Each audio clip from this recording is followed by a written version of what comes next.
So titistingin na natin ngayon yan. Pe-pressure natin. Ito yung gauge. Titingnan natin kung saan siya aabot. Yung pressure niya. Dapat mga 50 or 45 pataas ang PSI na pressure na dapat ginagawa ng pump. Tapos, i-standby natin yon, papatayin natin. Titingnan natin kung mag-hold yung gauge. Kung hindi bababa, okay yan. Titingin muna natin. Ayan na. Para may singaw. Yun yung problema niyan. Hindi, sa ano yan, sa regulator niya, nagre-regulate yan eh. 30 lang yung ano niya. Is ayo. Patayin ko, titingnan natin kung mag-hold. Walang hold, oh. Walang hold. Sigaw. So ulitin natin mamaya. Meron lang akong may lumalabas diyan. Kailangan maano muna natin. Sige, patayin mo muna yan. Ito yung FD na ang problema is hard starting pagka naka-standby ng matagal. So tiningnan namin yung pump. Kasi nandito ang problema ang pagdadiagnose nito. Dito ang may problema. Pinalitan na po kasi ito. Tapos after 3 weeks nagkaganito na. So check ko kung anong problema nito. Titingnan ko yung pressure. Titingnan ko kung mag-hold siya. Pag hindi, titingnan namin kung saan nagkaroon ng leak ng pressure to. So try natin. Okay. Ayan yung regulator niya. Wala talaga. Hold. Walang nag-hold. Hindi nag-hold. Tingnan mo kung saan tumatalsik diyan banda. Ilayo mo lang yung ano kasi ano yan eh. Na yan. Pupokus mo na lang. Ayan na. Ayan. Doon sa loob. Doon sa loob. Sa loob.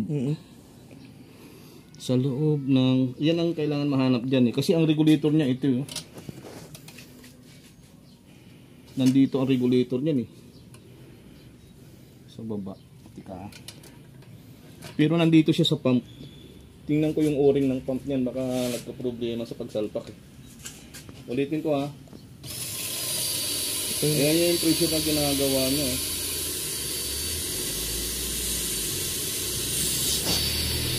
Lang yung... Parang dito lumalabas pagitan na ito. Sige nga.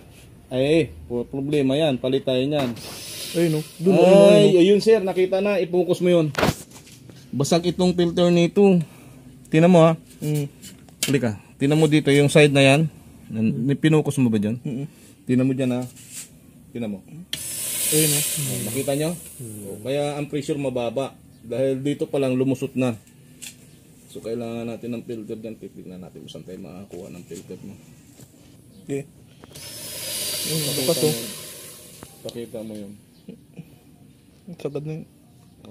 Okay. Ayun o. Ayan, ang lakas. Basag yan dyan eh. Ayun.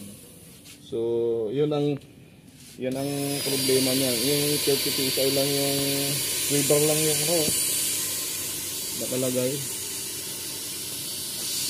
Malapit na sa 50 pala. Pero yan, pagkabuo yan, ang ganda ng pressure niyan. Kaya pala ayaw mag-hold. Oo. Ayaw mag-hold. Kaya pagdating sa pag-stop mo, ayan na, baba ka agad. So, walang pressure na naka-hold.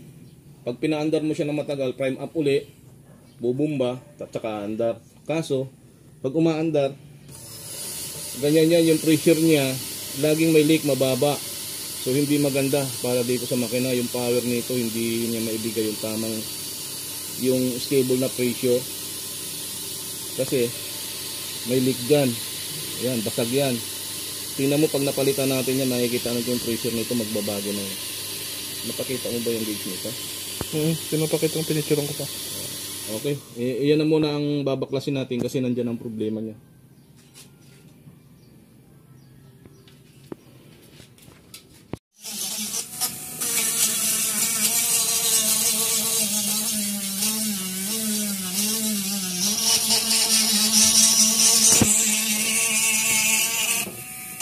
I-repair lang muna natin. Kailangan makakuha ng pero titingnan natin pag testing nito.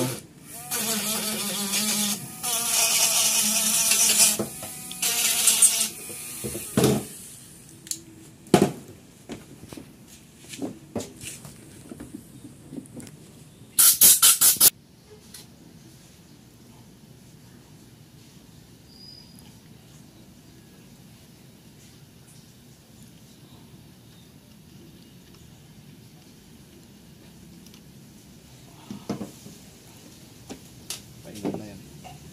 Kagandahan nito, saglit lang yan. Tigas ka agad. Antay-antay ka pa ng epoxy na yan. Tagal.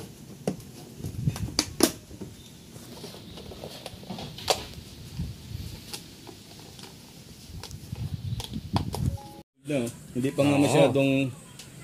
Sige, video natin. Yan na. Tingnan mo yung dating may leak dito yun, di ba? Yan. Nag-hold na siya. O, ito na. O. Testingin na natin, ha. Ayun, o. Sinasabi ko sa'yo. Yun yung yun yung regulate na naririnig nyo. Hira mo, ha. 50, mahigit siya ng 50, o.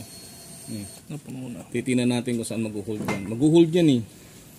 Tsaka mabagal yung ano niya ngayon kumpara kanina bagsak agad sa zero. Tingnan mo yung hold niyan.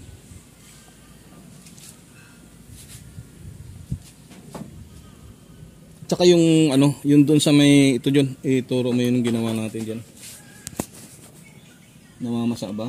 Hindi, nabasa lang kanina yan. Nabasa lang. Napuno yan kanina eh.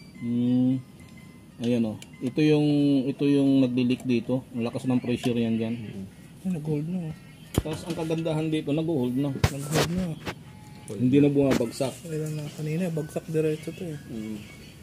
Ulit pa, i-prime up ko ha. Yan yung regulation yan. Dito na yan, yung tinulo ko sa yung bilog na stainless. Doon nagre-regulate na yan. Yan. Umakit. Ayun, napuno na yan. Umakit talaga yan. Kasi yun na yung yun na yung pump niya eh. Ang importante yung wala na yung tumatalsik na malakas dyan. Yung pressure. O dati di ba, talsikan na rito. Patayin natin. Ayan na yung gauge niya. Oh.